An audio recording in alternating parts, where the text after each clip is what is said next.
Well, yan ma'am, kina-question din namin yan. Yung pag-crossover from the 19th to the 20th Congress dahil ang composition ng House of Rep. May mga nakitang lapses o pagkakamali si Vice President Sara Duterte sa proseso ng impeachment laban sa kanya. Bukod dito, wala nang ibang detalye pang ibinigay si VP Sara sa kanyang kinahaharap na kaso.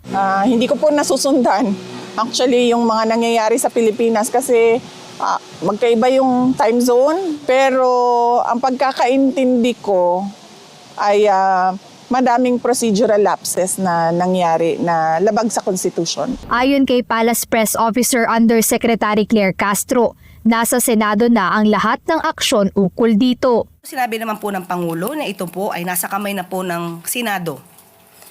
At hindi po makikialam ang Pangulo kung ano man po ang nangyayaring pagdedebate sa Senado.